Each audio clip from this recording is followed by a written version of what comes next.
de la saison de leur CV. Il est au bout du fil, tout juste avant de partir prendre l'avion dans les prochains jours.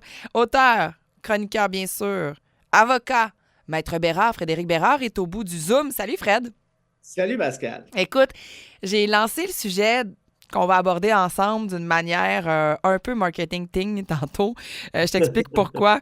J'ai demandé aux gens s'ils mangeaient de la viande de chien et s'ils ils étaient prêts à le faire. Tu sais, déjà, mon technicien qui est en studio, qui n'est pas là d'habitude, vient de lever la tête en disant qu'est-ce qu'elle est en train de dire, elle. Mais c'est pas mal ce qui s'est passé en texto sur Twitch quand ça fonctionnait dans les dernières minutes.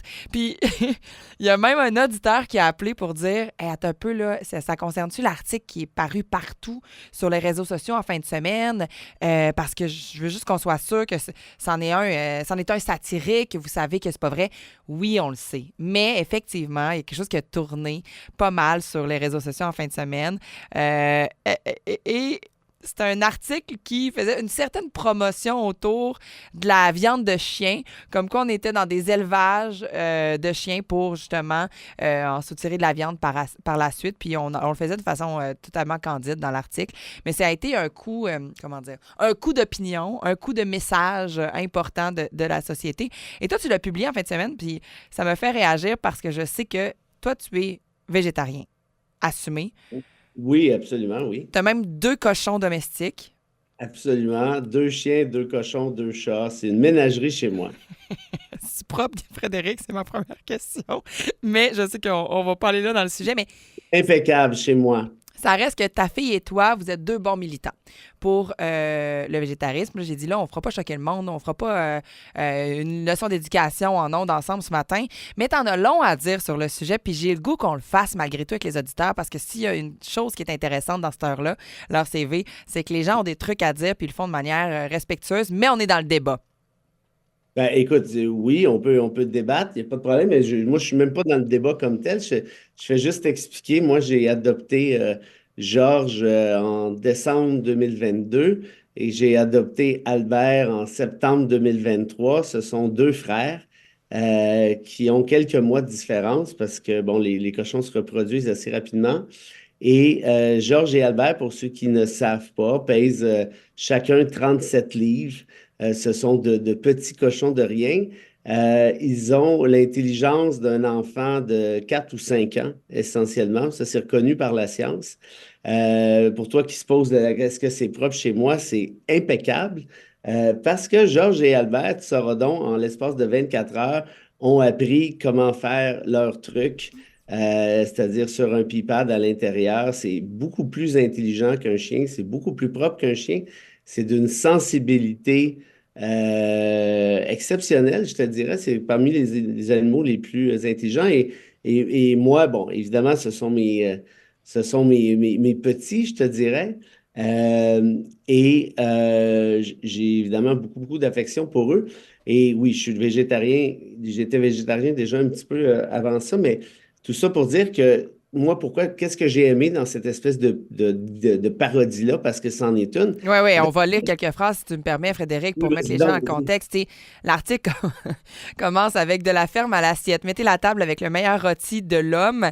La ferme Bernier est une entreprise familiale depuis 1979. Nous offrons à nos amis et nos voisins la meilleure viande de chien élevée en plein air, dans le respect du terroir et des traditions paysannes. Contrairement aux pratiques de certains élevages, nos chiots ne reçoivent jamais d'antibiotiques ni d'hormones. Ils passent peu de temps fermés. Ils ont accès à des pâturages verts durant l'été. Ils sont nourris uniquement avec une alimentation biologique sans soya. Là, on continue dans la description de cet élevage de chiens-là, mais qui finalement, c'est le genre de choses qu'on lit pour des fermes d'élevage de porc, de voilà. bœuf, de poulet, mais c'est juste qu'on a changé poulet, bœuf ou porc pour chien. Ben oui, ben absolument. Ça Puis fait c'est pour ça. réagir. Puis tu sais, c'est pas une blague, cette affaire-là. C'est pas une parodie dans le sens de Rock et les oreilles. C'est pour faire réfléchir les gens. Puis le message est excessivement puissant, hein, parce qu'on voit ça souvent, ces publicités-là, disant, ben, tu peux en manger de la viande, c'est pas si pire. Regarde, là, la poule est heureuse, là. La vache est heureuse, elle se promène dans le champ, puis elle a un sourire, puis il n'y a pas de problème, là. Elle aura une magnifique vie au final.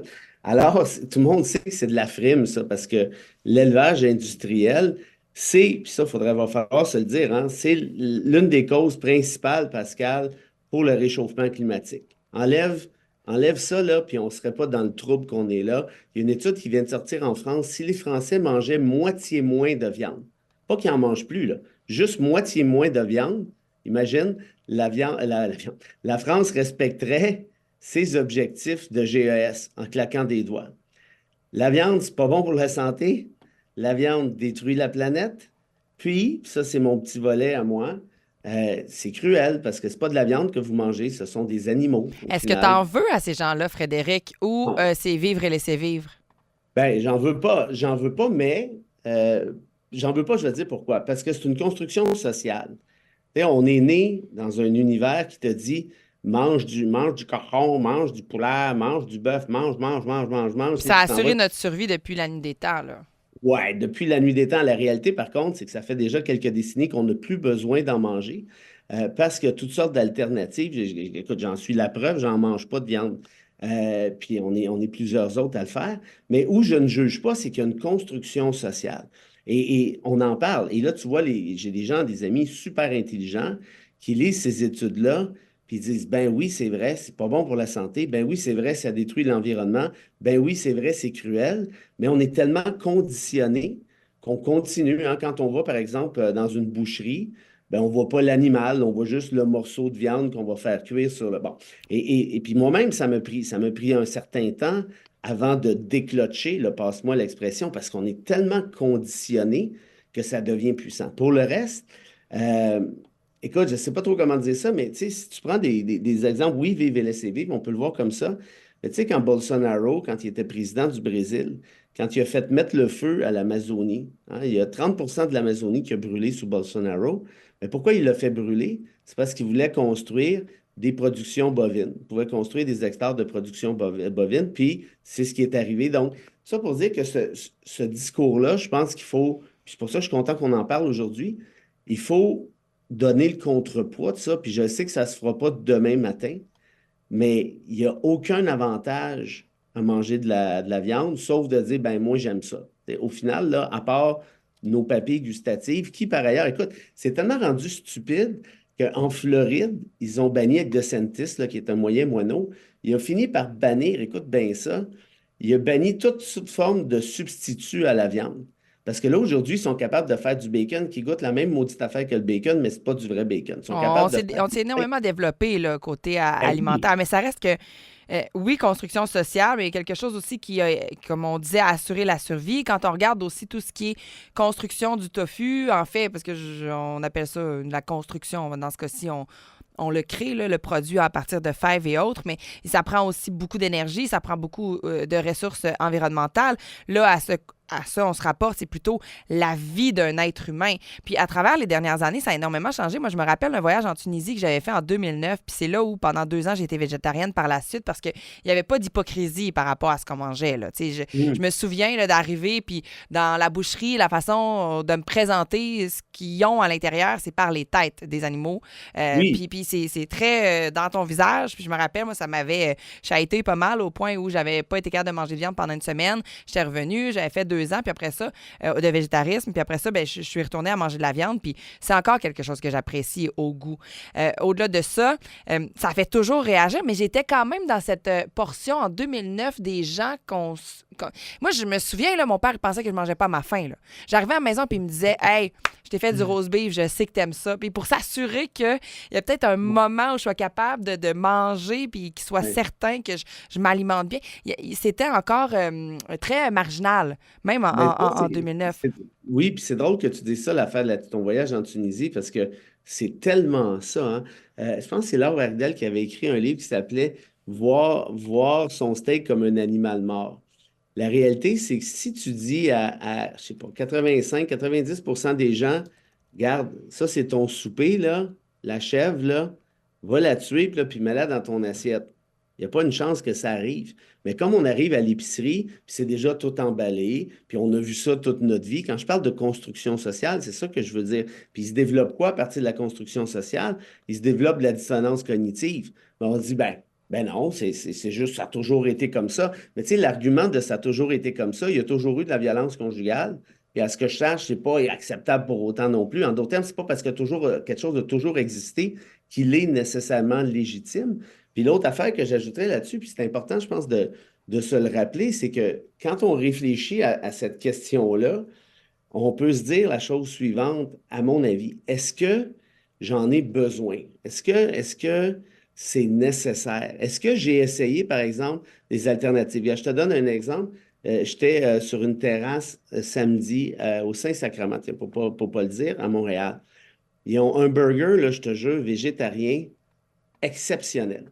Le meilleur burger végétarien que j'ai mangé de ma vie, c'est à Tel Aviv, en Israël. J'étais allé là avec ma fille. Écoute, on est sorti là, on n'en revenait juste pas. Donc, ça pour dire que souvent, puis les études le démontrent, hein, les gars sont plus boqués que ça là-dessus que les filles. Les filles, souvent, sont plus sensibles, sont prêtes à essayer autre chose. Mais il y a des études qui démontrent que, je pense que c'est 80% des femmes qui sont véganes. Tu sais, c'est pas des farces. Puis les études démontrent parce que les gars, ils associent ça souvent à un 80% des femmes qui sont véganes. 80% des véganes sont des Ah, femmes. OK, OK, OK. Parce que Donc, là, ben non, j'étais ben vraiment non, pas excuse-moi, d'accord. Roger. Et donc, les études démontrent parce que pour les gars, souvent, ben, c'est vu comme un signe de virilité, manger de la viande, mais tout ça aussi, c'est de la construction sociale, hein? L'espèce de publicité, le gars qui fait son barbecue avec son gros steak, parce que nous autres, on mange de la viande comme d'un pierre à feu. Mais pour ça que je te dis, moi, je ne peux pas en vouloir aux gens comme tels parce que on a été habitués comme ça, c'est culturel. Puis j'ajouterais ceci. Le lien que le gars a fait, ou la fille, je ne sais pas trop, sur le site parodique, entre les chiens et les cochons, tu sais, quand on sait qu'en Asie, ils mangent du chien, notamment en Corée du Sud, là, il y a des chiens qui sont rescapés, qui sont amenés ici au Québec parce qu'ils étaient dus à la consommation là-bas. Bien là, on trouve ça écœurant. Mhm. Voyons donc, manger un chien, c'est dégueulasse, ça Mais n'a pas d'allure. ça c'est fascinant. Moi, honnêtement, là-dessus, je suis capable d'accrocher et me dire ça, c'est fascinant à quel point, comme dans la façon de réagir à l'information, d'être sentimental, peut-être, avoir de la compassion, de l'empathie par rapport à certaines races de chiens, même. Tu sais, il y en a qui sont moins appréciés que d'autres, des pitbulls ou autres. Je dis pas qu'on est en train de les manger, mais il y a toujours quelque chose qui est attaché à ça, puis d'avoir de la compassion pour des animaux en question, puis non pour d'autres. Mais c'est une construction sociale aussi de se dire que c'est cruel parce que quand tu Ben parles à oui. des chasseurs, des pêcheurs qui le font en bonne et due forme et qui mangent que leur viande de chasse et qui contribuent à réguler un certain cheptel aussi, à Ouais. s'assurer que ça se passe bien, qu'on n'ait pas trop de, de virus, veut pas. Il y a des choses qui sont contrôlées par ça. Puis je te parle pas de la viande d'abattage, mais moi, je pense à un de nos chroniqueurs qui est extrêmement respectueux des animaux, en ce sens où même par rapport à des chasseurs, il fait la morale quand il dit arrêtez de suivre un chevreuil ou un orignal en motoneige en trouvant ça drôle, vous l'éloignez justement de son habitat, il va mourir quelques pas plus tard, puis lui, il va juste chasser ce dont il peut manger, il va chasser aussi pour alimenter des gens dans la pauvreté. Il n'y a pas juste, comment dire, des gens qui sont cruels là-dedans. Ah, mais j'ai pas dit ça. J'ai jamais employé le terme cruel de toute notre discussion. Mhm. Parce qu'encore une fois, c'est une construction sociale. Puis oui, il y a des chasseurs tu sais, la chasse, pour moi, c'est un peu différent dans le OK? sens où l'abattage industriel, ça, il n'y a pas pire cochonnerie que ça pour polluer. Puis bon, c'est de la scrap, là, tu sais, les engrais qu'ils mettent là-dedans. Puis c'était ça aussi la référence que faisait le site parodique. Un chasseur, tu as raison de dire, il y a des cheptels, il y a des maximums à avoir, il y a une espèce de contrôle là-dedans. L'animal est en liberté, c'est vrai. Moi, je trouve pas que c'est un sport au sens fort du terme. Là, tu as une 308 des mains, puis l'animal se sauve. Tu sais, c'est pas super égal là, comme combat, mais reste qu'il y a quand même quelque chose de plus éthique dans la chasse que dans l'élevage industriel qui est épouvantable. Ça, pour moi, ça fait aucun doute. Et pour Regarder le... des documentaires de ça, ça brise, là. Non, non, mais Honnêtement, tu ne t'en manges c'est plus pendant un bout, épouvantable. là. Puis pour venir à ce qu'on disait sur le pourquoi X puis pourquoi pas Y, moi, je fais le gag parfois avec des amis qui viennent à la maison. Là, ils voient mes deux cochons. Ah, Georges, Albert, puis là, ils est flattent, puis là, ils sont tout contents, puis ils n'en reviennent pas avec des cochons, blablabla. Puis il y a mes deux chiens à côté. Je dis, pourquoi tu le mangerais-tu, Georges, là, mettons? Tu le mettrais-tu dans le poêle? Ah, ben non, je ne ferais pas ça. Je veux dire, si tu vas chez IGA puis tu t'achètes un filet de porc, c'est quoi, maudite différence? Il n'y en a pas. C'est la même affaire, c'est juste pas toi qui as fait la job sale. Ah ouais, c'est vrai. Mais puis c'est pas des gens cruels, là. Tu sais, ce sont mes amis. Mais il y a une déconnexion, comme je te dis, qui fait que si c'est chez IGA, ben, il n'y a rien là. C'est pas un animal mort, c'est pas un cochon, c'est juste un morceau de. Tu vois, donc c'est un peu tout ça qu'il faut réfléchir, je pense. Puis pour le reste, moi, je dis à ces gens-là, pourquoi tu mangerais pas mon chien? Ben là, ça se mange pas un chien. Mais c'est qui a décidé ça? C'est culturel. En Corée du Sud, ils ont décidé qu'ils en mangeaient des chiens eux autres. Fait que rendu là, tu sais, moi, je fais pas de hiérarchie entre mes animaux, tu comprends? Pour moi, c'est la même affaire. Ce sont des êtres sensibles, ce sont des êtres qui ont une vie, ce sont des êtres affectueux. Puis pour le reste, ben là, peut-être que la société va continuer d'évoluer parce que ça évolue quand même, hein? Puis on le voit, il y a de plus en plus de restaurants qui offrent des mets végétariens, des mets végétaliens. Il y a des restos qui ne font que ça, d'ailleurs. Puis à travers le monde, c'est drôle, hein? Parce que moi, j'ai visité une cinquantaine de pays. Puis je te dirais, dans la plupart des pays en question, ils ont maintenant des menus végétariens. Il y a vraiment un buzz qui est en train de se créer, qui est lent, mais qui existe quand même. As-tu l'impression que c'est vers là qu'on se dirige? Parce que je pense que tout le monde est peut-être un peu mitigé quant à l'aspect de la sensibilité. Tu sais, je veux dire, n'importe qui regarde un documentaire d'abattoir. Si t'es pas sensible à ça, je me demande Hey, quel genre de personne tu es. En même temps, moi, je respecte fortement tu sais, les gens qui vont continuer à manger de la viande puis qui vont mourir en consommant de la viande. Je veux dire, moi, j'en fais partie de ces gens-là, malgré que j'ai été végétarienne pendant 2 ans.